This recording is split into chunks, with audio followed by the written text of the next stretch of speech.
Okay, I am about to record my podcast on leadership. So I'm just going to chuck this up and whoever joins will join. But I am running late. So I kind of need to just kick things off. I won't be interacting with anyone because I need to get it done. Leadership, okay. Same page, everyone in the same direction, empowered autonomy, feeling respected, giving respect, no fear.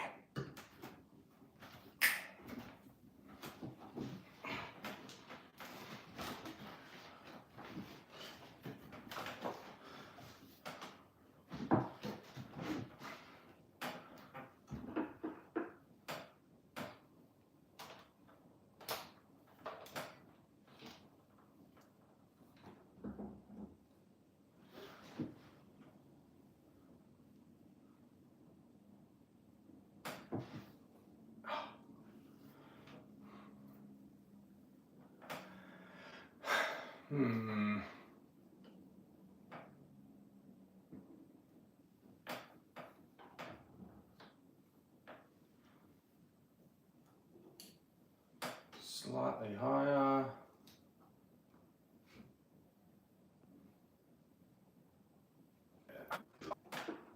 I need to go closer like that.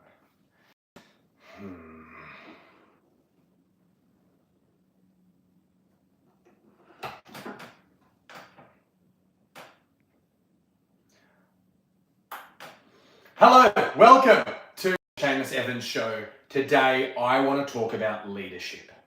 So important because everybody deals with a leader. Everyone. Doesn't matter who you are, doesn't matter where you are, doesn't matter what you do. Everybody has to answer to someone, and everybody has a leader in their life. Sometimes it's yourself.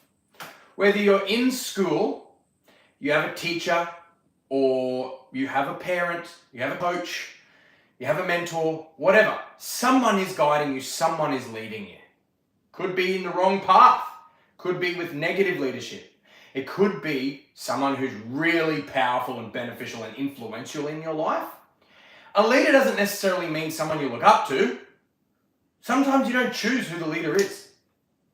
Or if it's at work, you're in a leadership role. You still have to answer to someone. Doesn't matter how high the company is, whether it's a board member, whether it's a CEO, whether it's a general manager, whether it's the owner, all the way down to mid-level management, all the way down to staff members who just started and they're the lowest paid. Doesn't matter. Everybody answers to someone. I've always been a big believer that we're all leaders of our own life. So when I say everyone has someone to answer to, that's because you probably need to answer to yourself as well. Whether it is working for yourself. See, I work for myself, so I technically answer to no one, but that's BS. I answer to my family. I answer to my own responsibilities. I wear a few different hats, and sometimes I have to lead myself. I have to have responsibility. I have to have discipline. I have to have healthy habits in order to lead to really dissect this a little bit. I separate myself into two Seamus Evanses. Okay, my name is Seamus Evans, and I'm a motivational speaker living with Tourette's. I speak on stages all around the country, and I empower people, I inspire people, I motivate people, and I share what life is like living with ADHD, Tourette's, failing school, and I've turned this into an ability to empower others to wear whatever life has thrown at them with pride and accept it and turn that into a strength. Then I've got the business hat. Now that other Seamus Evans looks at, let's say Seamus 1 is the performer. Seamus 2 is the mastermind behind the performer. There's the marketing mind, the business mind, the person who needs to kind of champion Seamus 1 as a product and promote Seamus 1 everywhere. I know that's a little hard to get your head around. One of the ways it's helped me do that is I'm actually different entities legally. Okay, I'm not going to get too much into that, but anyway. So I'm separate entities on paper. I also have a few different names. that on paper. Again, I'm not going to get into that because I sound crazy or I sound like a double agent working for MI6. But this psychologically has helped me separate the two. There's the performer on stage, and then there's the owner of the company, the director, the person who is the mastermind behind Seamus Evans on stage.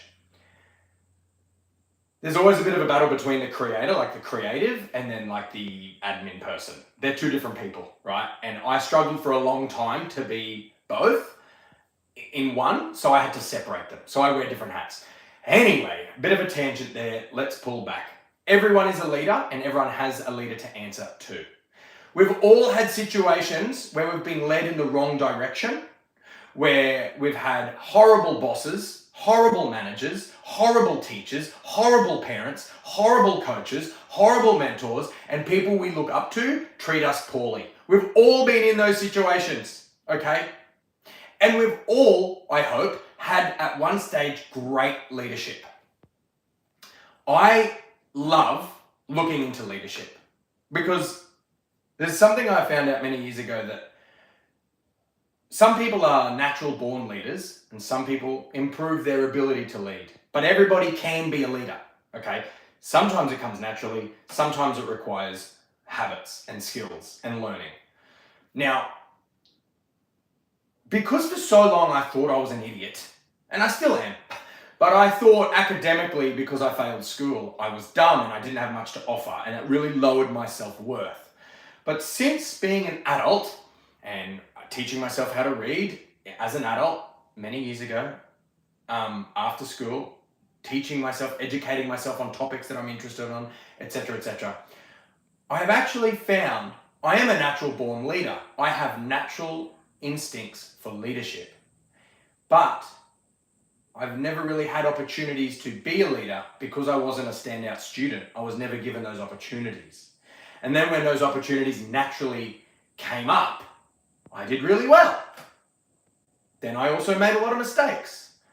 And in my time researching leadership, there were 3 points that constantly hit me. There are many light bulb moments that have happened in my leadership journey. The main one is whether you like it or not, you are a leader. It doesn't matter if you have the role, the paycheck, the title to go with it. It doesn't matter. You are a leader of the people around you. You have influence. Of your own life, you have influence. You have decisions that you make every day. You have habits that you can build. You are a leader. Whether you're in that role officially or not, it doesn't actually matter. Okay? Everybody can be a great leader, but it doesn't happen overnight. Everyone can be a leader, but not everybody's born a great leader, and not everybody's a good leader. Okay. The 3 really main strong points that I've taken away from researching leadership, uncovering it, exploring it, reading all the different data, reading all the studies available. Number 1, the team, the group, must be on the same page. The group, the team, the staff, let's just call it the group, they must know what the goal is. They must all be on the same page. They must have a clear direction, a clear path, and they must know where they're going. Then, unconsciously, they can all work together. We're going that way. That's step number 1, that's where we're going, okay? Because if you don't know where you're going to get lost.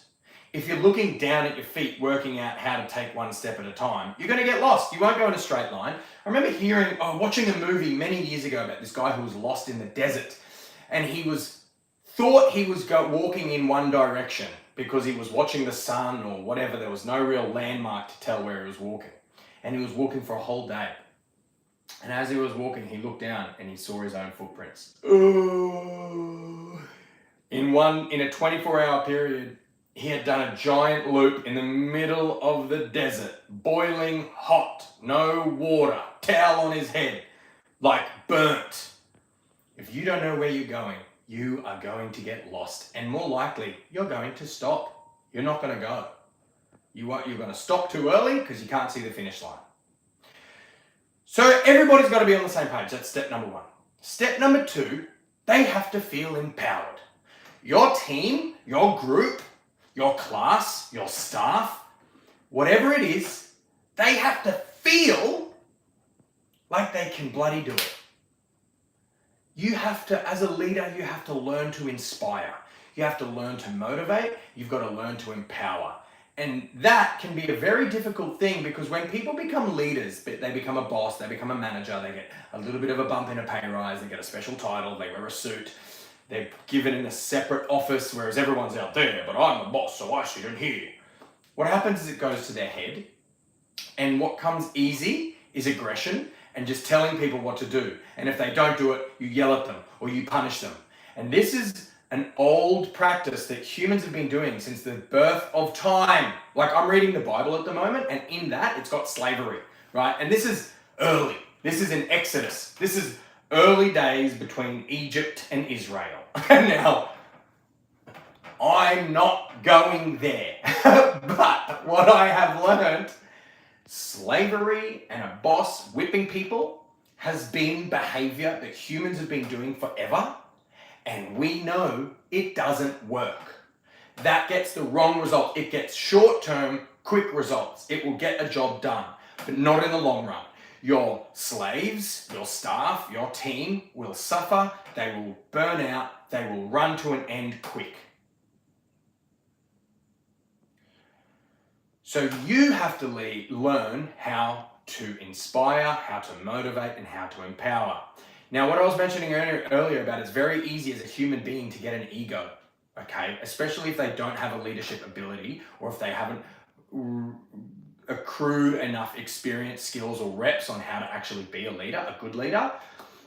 What happens is they get an ego kick because they've got a special role with a title and maybe an extra 10% pay rise compared to everyone else. And what that does is it gives them an arrogance, it gives them an ego boost, and they change. They turn into the slave driver. They turn into the person cracking the whip. And they make wrong decisions because they make selfish decisions and they want to feel powerful. This is a problem. This is a bad leader. This is danger, man. If you've got a leader who wants ego, who wants to feel powerful and who wants to feel like they're loved and respected and worshipped, run away as far as you can because those leaders suck to work for, okay? Maybe one or two ass kisses will follow them along, but they're not good leaders because they don't have the courage to be vulnerable and tell their team member, tell their staff member, hey, I really see something in you. I think you are incredible. That's why you're on the team, and I believe that you can do it. I think you bring excellent qualities to this team, and I can't wait to watch you grow, develop, and achieve amazing stuff under this team. Those are things that many leaders, many bosses, many managers will not say because it's a very tough thing to give a compliment. It means you need to be secure in yourself. You need to be strong in yourself to show vulnerability. That's hard for a lot of people, especially males. It's taken a long time for me to be able to go, you know what, I will give someone a compliment if they deserve it.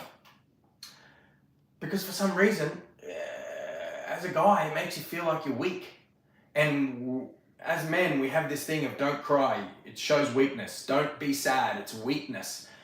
I'll get to strength later. That's coming. That's in number 3. But you need to be able to let your guard down. You need to show authenticity and talk to your team, talk to your staff, talk to your group, your special little circle that you're leading. You need to let your walls down and speak to them on a human level, give compliments where they are deserved. You need to build them up, empower them, and let them know that they can do it. And what comes with that is actually letting them do it. Autonomy. Okay, so number 2 is empowerment and autonomy. This is a really big one. Micromanagers, we know. They are horrible. They are always looking over your shoulder and you get disgruntled. you get frustrated and you constantly look for a challenge and conflict because they're nitpicking, and you're going to make a mistake. Everyone makes mistakes, okay? That's being a human being. But if you constantly have someone telling you how to do it better or watching every little move, you start second guessing your behavior because you're two different people. When you have a manager looking over your shoulder, micromanaging everything you do, that has the opposite effect of leading them in the right direction, okay? Autonomy is massive. Giving the responsibility, handing over responsibility and autonomy to your team, to your individual team members is huge.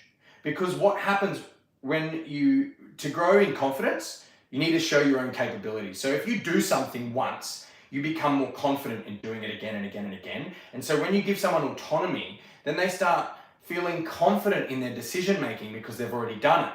And then they've deserved an applause, they've deserved a reward, they've deserved compliments, and you're authentic enough and vulnerable enough and strong enough in yourself to say, great job, do it again, let's go, awesome, man. If you're able to do that and give them autonomy, then their chest puffs out, okay? They feel good about themselves. And so they do it again and again and again. Giving them autonomy is massive. You don't want a team member second guessing every single one of their moves. And that brings me to the third point, and that's respect. Now, I'm going to unpack this one a little bit because there's more to it than just respect, but I wanted to keep it to 3 main points. Not only does your team members, your cohort, your group, your staff, not only do they want to feel respected and feel like the leader respects them, feeling respected is a really good thing. It's a powerful thing, makes you feel good. But they need to respect you. That's the real core message. The leader, the boss, the manager needs to be respected. Just because you have the title, it doesn't make you instantly respected. In fact, people cross their arms. If you're a new leader, a new boss, you've just been given a righto, what changes are you going to make? What are you going to do? How can you lead us? They're looking at you. Come on. They're actually asking to respect you. You have to do something in order to make them respect you. So there's a few different ways you can give respect and get respect. Number one is giving it. You need to respect people right from the beginning. Instead of waiting for someone to do something in order for you to respect them, you need to give respect first until they break that respect. So it's a hard one because a lot of humans are so scared. We're so scared of being betrayed that we want to keep arm's length from people until they do something great and then, well, good work, I respect you now because you did that thing. Now, I know I just said that people, the group and the team are expecting that from you, but you need to do the opposite effect and you need to give them respect instantly, right from the beginning, speak to them respectfully, trust that they're a respectful human being until they do something that needs addressing in a very respectful manner. The other element for you to get respect from your team, a group of people, this is a big one, and I'm going to really try and use my words carefully. You need to show strength. Now, this strength doesn't mean aggression. Strength doesn't mean giving orders and yelling and giving out punishment. That's not strength. Strength, to be strong, is to be confident and hold fast in your decision making. You need to make a decision confidently. You need to jump in it with 2 feet and you need to hold fast on that decision and you need to show the team that you know what you're doing. This is strength because what this shows is when the team are wavering, when they're in unfamiliar territory, they look to the leader. That's your job. What are we doing here? There's danger. Have you got this? If you're panicking with them, man, they're out of here. You've lost their respect. You need to stay strong in the face of fear. You cannot show fear. It's natural to be scared. Go talk to someone else, not your team. You never let your team know that you're scared, ever. You put the brave face on, You let everyone know that you're in a calm decision-making state. You make your decision and you hold fast on it. Naturally, everybody will be calm. You might be making the wrong decision, but as long as they can trust that you are making the right decision in what's best for them, and going back to point number one, direction, understanding the morals, the mission, the values, where the team is heading. If you're able to make decisions in the correct path, could be the wrong one, you could get messed up, you could hit a snag, that's gonna happen, it doesn't matter. You need to be calm, you can't show fear, you need to be strong in who you are. Then you will get respect, because they will respect the fact that you can do the job and you can get the team out of harm's way. Fear is a virus. If you let fear in, it will destroy you. Absolutely destroy you. It's a sickness. It's an illness. Fear is a disease. Okay. So once you start making fear-based decisions, you've lost all hope. In order to get out of fear, you need to look up to the leader, and the leader needs to guide you. Okay? Now you can take that as a spiritual, religious thing, or you can take it as a daily metaphor of, remember, everybody has a leader to answer to, and everybody has leadership roles. Okay? So you need to be able to show no fear and guide your team in the direction, was point number one. Make sure everyone knows where they're going, and make sure the leader does. Here are some examples. In the movie American Sniper, I love that movie. So good. I feel like watching it again. The team, the army, the military, and the little squadrons that the American Sniper is watching over, they feel invincible.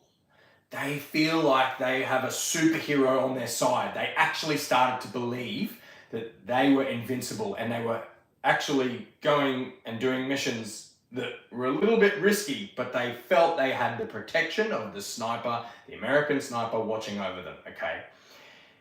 Now, if there was a sense of fear, they wouldn't they wouldn't be brave. They wouldn't take that risk, because they'd be like, "Oh, we're going to die." But they felt invincible because this sniper was watching over them. That's what a leader has to do. A leader has to take a group of people and guide them in the direction that they all know about and they all agree on, and they all share the same values, and they all understand the mission and the why. That's really important. Why are we going in that direction? What's the direction we're going in, and why are we going there? That's really important. And if the team know that, they're going to head there naturally. You give them autonomy, they'll do it themselves. Okay?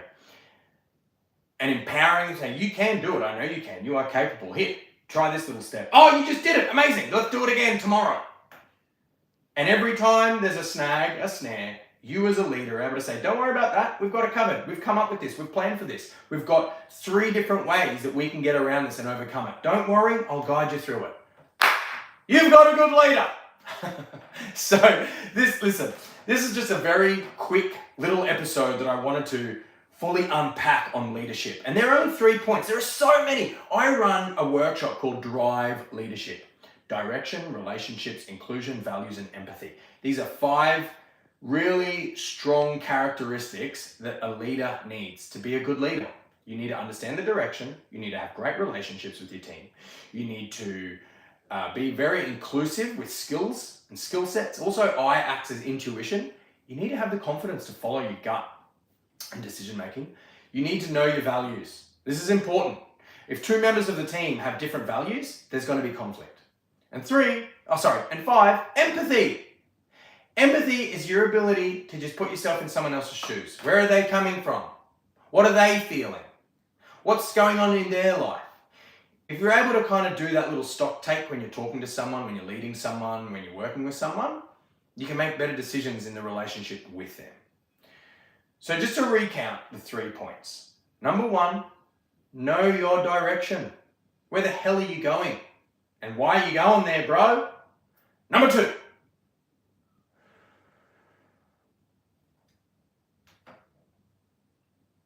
empowering your team. Feel empowered. Build up your confidence. Build up your self-assuredness. Build up your self-esteem. Know that you're capable of doing it. Get motivated, get inspired, and inspire your team. and give them autonomy. Give them tasks, let them do it, do not micromanage. Unless they require it, and if they do, they shouldn't be in the team.